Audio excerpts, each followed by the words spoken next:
Hi friends, ఈరోజు వచ్చేసి మనం ఈ యొక్క థ్రెడ్ పైపింగ్ రౌండ్ నెక్కి ఎలా వేసుకోవాలో చెప్తాను. ఫస్ట్ పాదాన్ని మనం ఒక సైడ్ కొట్టుకొని పైపింగ్ అనేది ఇలా మనం రెడీ చేసుకోవాలి. క్రాస్గా 1 ఇంచ్ వెడల్పు తీసుకొని చక్కగా థ్రెడ్ పైపింగ్ అనేది మనకి ఎంత లావు కావాలో అంత లావు మనం తీసుకొని చక్కగా ఇలా కుట్టు అనేది వేసుకోవాలి. క్రాస్ మీద మనకి రౌండ్స్ కానీ పలకలు కానీ ఏదైనా స్ట్రైట్ కానీ కరెక్ట్గా వస్తుంది. మన స్ట్రైట్ పీస్ ఎక్కడ వాడాలి అంటే హ్యాండ్స్కి, పలక మెడలకి అలా వాడుకోవచ్చు.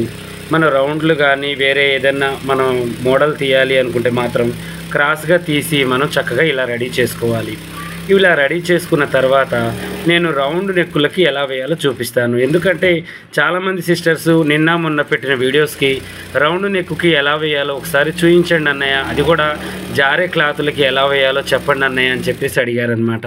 అందువల్ల నేను ఈరోజు ఒక బ్లౌజ్ రౌండ్ నెక్ జారేది వేస్తున్నాను, దానికి మీకు చూపిస్తాను. ఓకేనా? ఇప్పుడు ఇలా మొత్తం రెడీ చేసుకోవాలి. అంటే నెక్కుకి, నడుముకి, హ్యాండ్స్కి, ముందు నెక్కుకి అన్నిటికీ సరిపడేంత మనం ఒక థ్రెడ్ అనేది తయారు చేసుకోవాలి. చేసుకున్న తర్వాత దీన్ని మనం నెక్కుకి ఎలా వేయాలో నేను ఇప్పుడు మీకు చూపిస్తాను.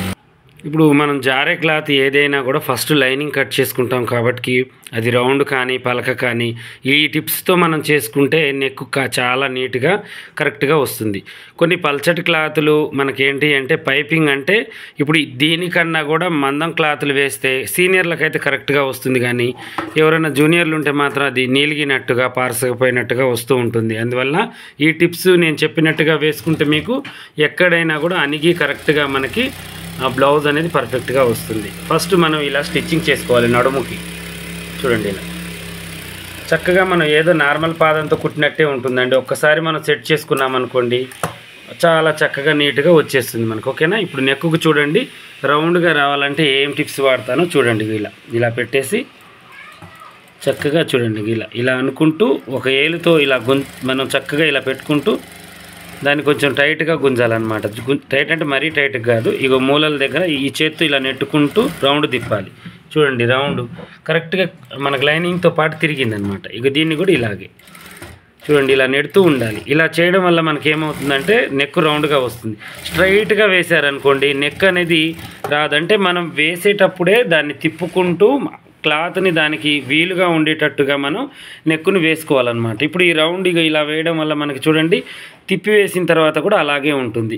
ఇక కొంతమంది ఏం చేస్తుంటారంటే పైపింగే కదా అని స్ట్రైట్గా గుంజి వేస్తుంటారు. దీన్ని అనగకొట్టకుండా మనం ఇలా వేసామనుకోండి ఆ థ్రెడ్ అనేది నీలిగి మనకి ఇలా అల్కటి క్లాతులు కానీ పలసటి క్లాతులకు కానీ ఇబ్బందిగా అవుతూ ఉంటుందన్నమాట. ఓకేనా?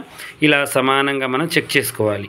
చెక్ చేసుకొని చక్కగా మనం దీన్ని యథావిధిగా ఇలా చూసుకొని ఉల్టా సీదా అంటే సీదా మీద దీన్ని బోర్లించాలన్నమాట. అంటే సీదా అంటే కరెక్ట్ క్లాత్ మీద దీన్ని బోర్లించాలి. ఓకేనా? బోర్లించి ఇలా మొత్తం సెట్ చేసుకోవాలి. ఒకవేళ మీకు జారినట్టుగా అనిపిస్తే మీరు ఏం చేయండి అంటే సూది పెట్టుకోండి. అటువైపు ఒకటి ఇటువైపు ఒకటి కదలకుండా పినీస్ కానీ ఏదైనా పిన్ను కానీ సూది కానీ పెట్టుకోవాలి. ఇలా చెక్ చేసుకున్న తర్వాత ఈ క్లాతుల్ని మొత్తం కరెక్ట్గా ఇలా అనుకుంటూ ఇలా అడ్జస్ట్మెంట్ చేసుకోవాలి. ఇలా మనం చక్కగా ఈ థ్రెడ్ని ఇప్పుడు దీన్ని వేసేటప్పుడు కూడా మనం ఏం చేయాలి అంటే తిప్పాలన్నమాట. ఇప్పుడు ఒరిజినల్ క్లాత్ని కూడా చక్కగా ఇప్పుడు అది మనం ఎలా అయితే తిప్పామో అలాగే తిప్పుకుంటూ మనం వేయాలన్నమాట. చూడండి, ఇలా నెక్కుని ఇలా సెట్ చేయాలి. చక్కగా ఇలా తిప్పుకుంటూ ఈజీగా స్టిచ్చింగ్ చేసేసుకోవాలి. ఓకేనా? ఇలా మెయిన్ ఏంటి అంటే ప్రతి ఒక్కళ్ళు కూడా ఇప్పుడు నార్మల్ బ్లౌజులకు కానీ హెవీ బ్లౌజులకు కానీ థ్రెడ్ పైపింగ్ అనేది ఒక ఇదైపోయిందండి. ప్రతి దానికి కూడా ఇలా వేసి మనం 300-350 కూడా మనం తీసుకోవచ్చు బ్లౌజ్. ఎందుకంటే ఫినిషింగ్ చాలా నీట్గా ఉంటుంది, చేతి పని బాధ ఉండదు. ఇంకోటి ఏంటి అంటే చూడడానికి కూడా చాలా లుక్గా ఉంటుంది అనమాట బ్లౌజ్. ఇప్పుడు నడుముకి సేమ్ దీన్ని కట్ చేయకముందేనే లోడింగ్ ఇలా వేసుకోవాలి. ఇక నడుముకు కూడా మనకి చేతి పని బాధ అనేది ఉండదన్నమాట. ఇలా మనం అడ్జస్ట్మెంట్ చేసుకుంటూ సమానంగా కొలుచుకుంటూ ఆ క్లాత్ని ఎగస్ట్రా వచ్చిన క్లాత్ని ఇలా సర్దుకుంటూ చక్కగా ఇలా కుట్టు అనేది వేసేయాలి. వేసేసి ఎగస్ట్రా క్లాత్ని తీసేసుకోవాలి. ఇలా ఇదేంటి అంటే మనకి ఒకేసారి రాదండి, కొంచెం కష్టం అనేది ఉంటుంది. కొంతమంది థ్రెడ్ పైపింగ్ వేస్తూ ఉంటారు కానీ ఇచ్చకపోయినట్టుగా వెడల్పుగా నెక్ అనేది మూయ కుట్టడం రాదనమాట. భుజాల మీద అణిగినట్టుగా ఉండదు. ఇప్పుడు చూడండి, నేను ఇలా కుట్టాను. ఇలా కుట్టడం వల్ల ఏమవుతుందంటే మనకి నెక్ అణిగిపోతుంది. టైట్గా మనం గుంజి వేసాం కాబట్టి ఆ మందం ఇక ఎగస్ట్రా మనం ఇలా కట్ చేసుకుంటున్నాం కదా, ఒరిజినల్ సరిపోతుంది మనకి నెక్ డీప్ అనేది. అలా గుంజినందుకు మనకి ఏమవుతుందంటే టైట్ పడుతుంది నెక్ టైట్ పట్టి చాలా నీట్గా చక్కగా ఉంటుంది అనమాట. ఈ రౌండ్స్ దగ్గర అక్కడక్కడ కాట్లు అనేవి మనం పెట్టుకోవాలి. ఓకేనా, ఇలా కాట్లు పెట్టేసి చక్కగా మనం వాటిని తిప్పేసుకోవాలి.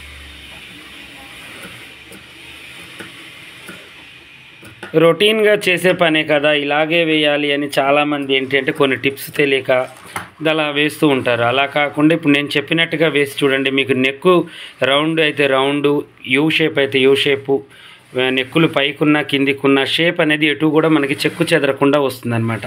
ఫస్ట్ మనం చేతులతోనే మనం దాన్ని తిప్పే విధానం కరెక్ట్గా చేసుకోవాలన్నమాట. ఇప్పుడు ఆ యొక్క కుట్టుని ఎడ్జ్కి ఇలా మనం కుట్టు వేసుకునేటప్పుడు ఇలా వేసుకోవాలి. మళ్ళీ చూడండి, చక్కగా ఇలా కుట్టు వేసుకోవాలి. ఇలా మనం డబల్గా 2 కుట్లు పట్టడం వల్ల మనకి ఏమవుతుందంటే టైట్గా ఉంటుంది థ్రెడ్ అనేది. ఆ క్లాత్ కూడా మనకి ఏంటి అంటే పలచటి క్లాత్ కూడా పిగలడం అలాంటివి ఉండవు అన్నమాట. ఓకేనా, ఇలా మనం స్టిచ్చింగ్ చేసుకోవాలి చక్కగా. ఇక ముందు నెక్కైనా హ్యాండ్స్కైనా ఇలాగే ఉంటుందండి. రౌండ్ నెక్ నేను థ్రెడ్ పైపింగ్ వేసినా కరెక్ట్గా రావట్లేదు అన్నయ్య అని చెప్పేసి ఒక సిస్టర్ అడిగారు కాబట్టి నేను ఇలా చక్కగా చూపించాను. ఇప్పుడు వీలైతే ఫ్రంట్ పార్ట్ కూడా చూపిస్తాను మనకు టైం ఉంటే. ఇదైతే మీరు బ్యాక్ పార్ట్ అయితే చూస్తూ ఉండండి చక్కగా ఇలా. ఓకేనా, ఇలా వేసుకోవాలి. ఇలా చక్కగా మనం ఎడ్జ్కి కుట్టు అనేది వేసుకోవాలి. చూడండి, ఇప్పుడు మనం ప్రతిదీ కూడా మనం కుట్టేటప్పుడే ఇలా మనం దాన్ని మలచాలన్నమాట. పనిని మనం ఏంటి అంటే ఇలా తిప్పుతూ చక్కగా రౌండ్స్ దగ్గర పలకల దగ్గర ఆ క్లాత్ని అణుచుకుంటూ మనం స్టిచ్చింగ్ చేసామనుకోండి, ఇక అంతే మనకి ఆ స్టిచ్చింగ్ అనేది ఉండిపోతుంది. ఇలా ఐరన్ చేసినట్టుగా నీట్గా ఉంటుంది. ఓకేనా, ఇంక ఇలా మనం ఎడ్జ్ కుట్టు అనేది వేసాము. వేసిన తర్వాత ఇప్పుడు లైనింగ్ మనం జాయింట్ అనేది చేసుకోవాలి. ఈ లైనింగ్ జాయింట్ చేసుకునేటప్పుడు కూడా కొన్ని టిప్స్ అనేవి మనం చేసుకోవాలండి. ఎందుకంటే లైనింగ్ అనేది మనకి కాటన్, ఇది వచ్చేసి పాలిస్టర్ లాంటి క్లాత్ కాబట్టి స్పాంజ్ లాగా సాగుతూ ఉంటుంది. ఇలా సైడ్లకి నెట్టుకుంటూ చక్కగా మనం ఈ కుట్టు అనేది ఇలా వేసుకోవాలి. సగం పనితనం మనకి లైనింగ్ అండ్ ఒరిజినల్ జాయింట్ చేయడంలోనే ఉంటుందండి. మనం దాన్ని కరెక్ట్గా జాయింట్ చేసుకోలేకపోయామనుకోండి, బ్లౌజ్ అంతా ముడతలు వస్తుంది. మీరు ఎంత ఫినిషింగ్ చూయించినా కూడా ఆ ముడత అనేది పోదు. ఇక కుట్టిన తర్వాత దాన్ని తీసేయలేము, అది ఎక్కడి నుంచి వస్తుందో తెలియదు. అందువల్ల ఫస్ట్ నుంచే దీన్ని మనం కంటిన్యూగా ముడతలు రాకుండా సాఫీ చేసుకుంటూ చక్కగా స్టిచ్చింగ్ అనేది చేసుకోవాలి. చూడండి, ఇలా ముందు నెక్ కూడా నేను ఇప్పుడు మీకు చూపిస్తాను. మీ ఇది వేసి మనం కట్ చేసిన తర్వాత అయితే కొంచెం వీడియో అనేది లెంత్ ఎక్కువగా అవుతుందండి. పని కోసం మనం ఒక అర్ధ గంట కేటాయించి చూసినా కూడా పర్వాలేదు, పని మనకు పర్ఫెక్ట్గా రావాలి. ఈ బ్లౌజ్ నేను స్టిచ్ చేస్తే 350 తీసుకుంటానండి, ఓన్లీ రౌండ్ నెక్కి థ్రెడ్ పైపింగ్.